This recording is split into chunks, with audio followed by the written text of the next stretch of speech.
এর মধ্যে মাছ আছে, কোনো মূল্য নাই।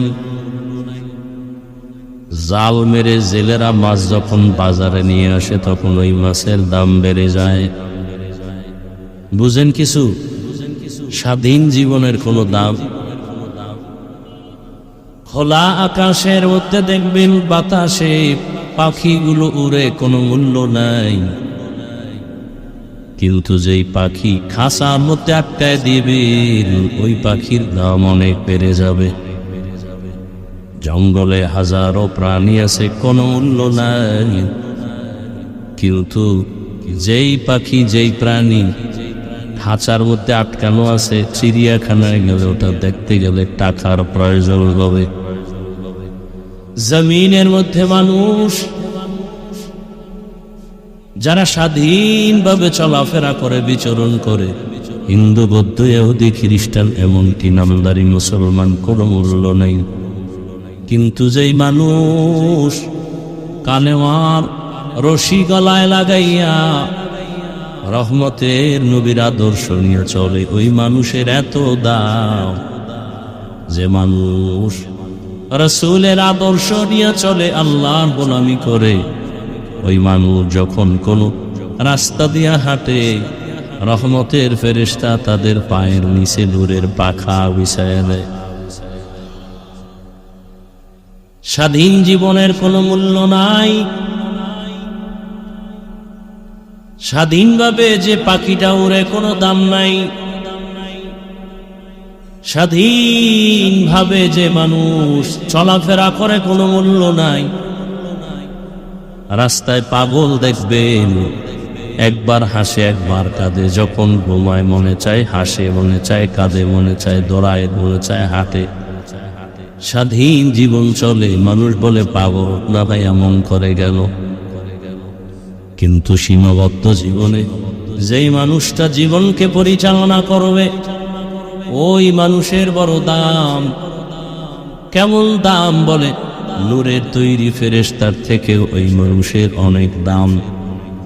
পয়গম্বর আদম আলা নবিয়িনা ওয়া আলাইহিস সালাতু ওয়াস সালামকে জান্নাতের মধ্যে আল্লাহ তাআলা অর্ডার করলেন, সাথে আম্মা জান হাওয়া আলাইহিস সালামকেও দিলেন, আর বললেন, কুলনা ইয়া আদম উসকুন আনতা ওয়া যাওজুকাল জান্নাহ। হে আদম, তোমার বিবি সহ জান্নাতের মধ্যে বিচরণ করো, মনে যা চায় খাও, তবে একটু সাবধান, স্বাধীনতা দিয়েও, সীমাবদ্ধ দিয়া দিলাম। ওয়ালা তাকরাবা হাযিহিশ শাজারাতা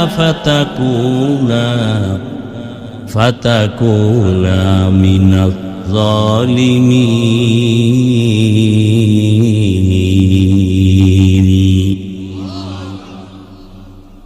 হে আদম, জান্নাতের ভেতরে বিচরণ করো, মনে যা চায় খাও, তবে নির্দিষ্ট গাছকে উল্লেখ করে বললেন, ওই গাছের ফল খাইবা পরের কথা, ওই গাছের কাছেও যাইবা না। কেন? গাছের ভেতরে কাঁটা লাগানো বলে না, গাছের ফলটা বিষ বলে না,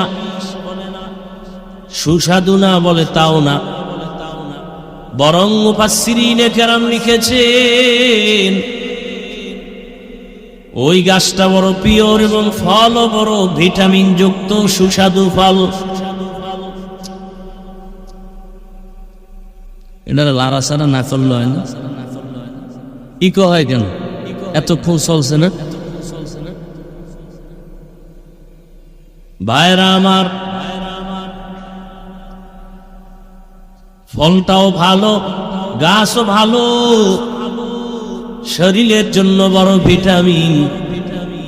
কিন্তু আল্লাহ পাক একটা বিধান কায়েম করলেন, আর বললেন, হে আদম, বিধানটা তোমার দিয়ে সূচনা করলাম, আর আওলাদে আদম কিয়ামত পর্যন্ত যত সন্তান তোমার ঔরসে আসবে, তাদের জন্য এই বিধানটা বলবৎ থাকবে কিয়ামত পর্যন্ত।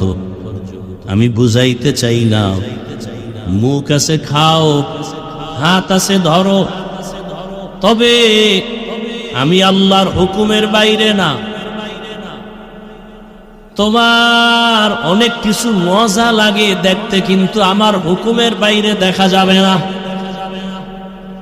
অনেক খানা আছে মজা পাইবা, কিন্তু তুমি মজা পেলেই খাওয়া যাবে না, আমার হুকুম ছাড়া হবে না। আমি যদি বলি হালাল তো খাও, আমি যদি নিষেধ করি খাওয়া যাবে না। চোখ দিয়া দেখার জন্য তুমি দেখো, তবে আমার হুকুমের বাইরে দেখবা না। চোখ দিয়া মাকে দেখো সওয়াব, বাবাকে দেখো সওয়াব। চোখ দিয়া কোরআনুল কারীম তাকায় তাকায় দেখবা সওয়াব। চোখ দিয়া বাইতুল্লাহ দেখবা সওয়াব। কেমন আল্লাহর ঘর, যেই বাইতুল্লাহর দিকে তাকায় থাকলেই সওয়াব আর সওয়াব আর সওয়াব। জমিনে আর দ্বিতীয় কোনো ঘর নাই যে ঘরের দিকে তাকাইলে সওয়াব। কেমন একটা ঘর! ইন্না আউয়ালা বাইতি উযিআ লিন-নাসি লাল্লাযী বিবাক্কাতা মুবারাকাও ওয়া হুদা, মুবারাকাও ওয়া হুদাল লিল আলামিন।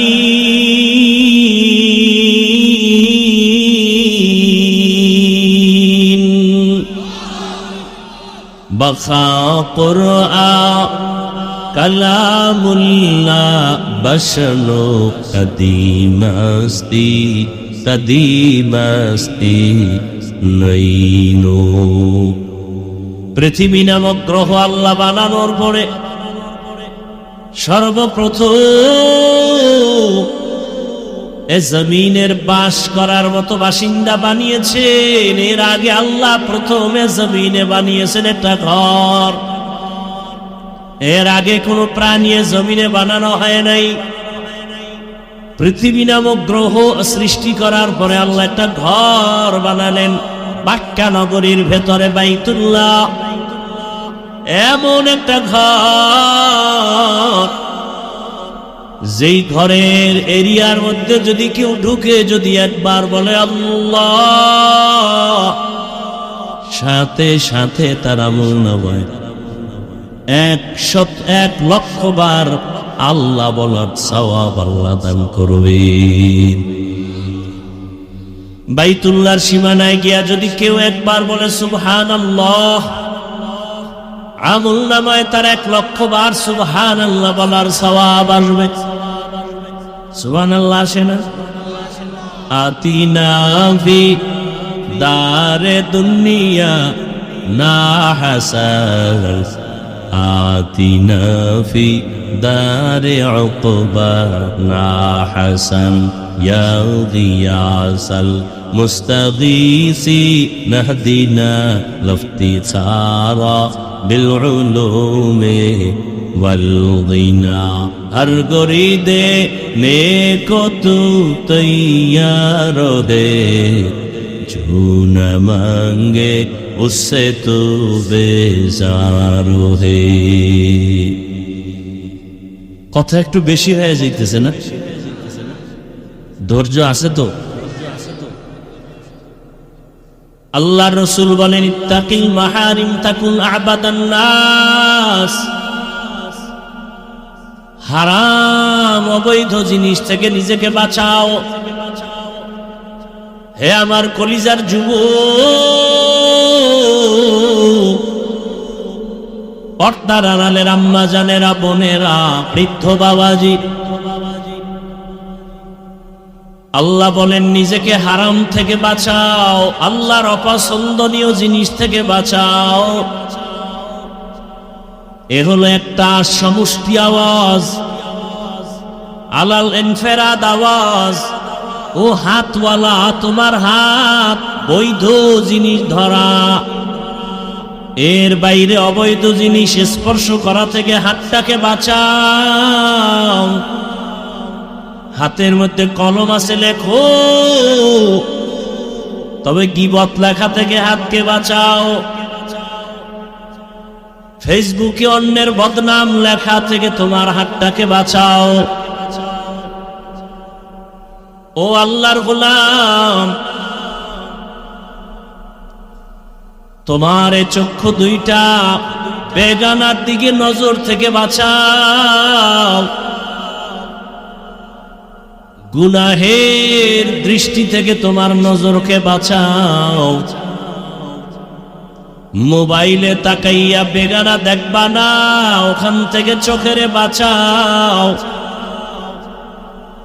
আল্লাহর রাসূল বলেন, চোখ দিয়ে কোরআন তেলাওয়াত কর, তাকায় তাকায় যদি কোরআন পড়ো, মৃত্যু পর্যন্ত চোখ দিয়ে কোরআন তাকায় পড়বা, তোমার মরণ পর্যন্ত চোখের পাওয়ার নষ্ট হবে না।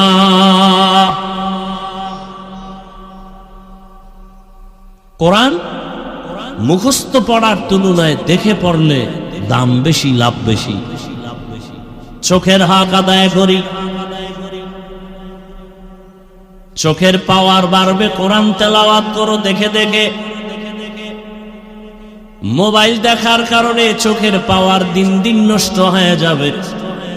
ও চোখওয়ালা, আপনার আমার মতো জমিনে কত চোখওয়ালা আছে, কিন্তু চোখের পাওয়ার নাই, এমন কেউ নাই। কত মানুষ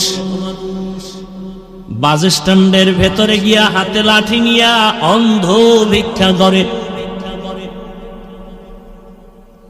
বাস টার্মিনাল সায়েদাবাদ, ঢাকা রাজধানী। বাসে মানুষ উঠে উঠে বাড়ি যায়, অন্ধ ভিক্ষুক গাড়ির মধ্যে উঠিয়া কয়, ও যাত্রী ভাইরা, আপনারা বাড়ি যাবেন, যাওয়ার বেলায় পথে আল্লাহ আপনাদের হেফাজতে রাখবেন। কত দুর্ঘটনা হয় চলার পথে। ওই যে রমজানের ঈদের পরপর, ঈদের এক মুহূর্ত কত অ্যাক্সিডেন্ট হয়ে গেল। কুমিল্লায় গাড়ির সাথে ট্রেনের ধাক্কা লেগে গেল, ভিডিওতে তো কান্নার আওয়াজ। আবার গাড়ি পানির মধ্যে চলে গেল, ওখান থেকে একটা বাচ্চা সাঁতরায় উঠিয়া কান্না করে, আমার মা পানিতে গাড়ির মধ্যে আটকায় গেছে, আমি মাকে সারা কেমনে বাঁচবো,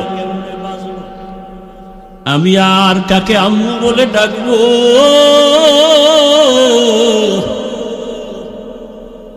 আবার এক মহিলা সাঁতার কেটে এসে বলে, আমার বাচ্চা পানিতে আটকায় মারা যায়, তোমরা বাঁচাও। আমার সন্তান যদি না থাকে, আমি কাকে নিয়ে দুনিয়ায় বাঁচবো। বাইতুল্লাহ হজে গেল, উমরা হজ,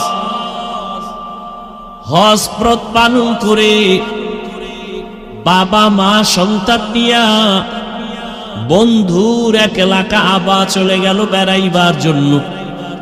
চলার পথে অ্যাক্সিডেন্ট হয়ে গেল, জায়গায় বাবা মা সন্তান মরে গেল, শুধু একটা ছোট মেয়ে বেঁচে থাকলো। মেয়েটাকে খেলনা দিয়া আত্মীয়রা নিয়ে আসলো ঢাকায় বাড়িতে। আর ওখানে গভর্নমেন্টের কাছে লাশ যখন হস্তান্তর করা হলো, দেশে আনবে, কিন্তু প্রসেসিং সিস্টেম অনেক লেন্দি, খরচ বেশি, আর লাশ আনতে পারে না। ওই যে বাচ্চা বেঁচে আছে, ওর দাগ পড়েছে, রক্ত ঝরাইছে, কিন্তু মরে নাই। মেয়েটাকে বলা হলো, তোমার মা অসুস্থ, তোমার বাবা অসুস্থ, হসপিটালে সৌদি আরব। যখন আর লাশ আনতে পারে নাই, রমজানের শেষের দিকে যখন মেয়েটাকে বলা হলো, তোমার মা দুনিয়ায় বেঁচে না,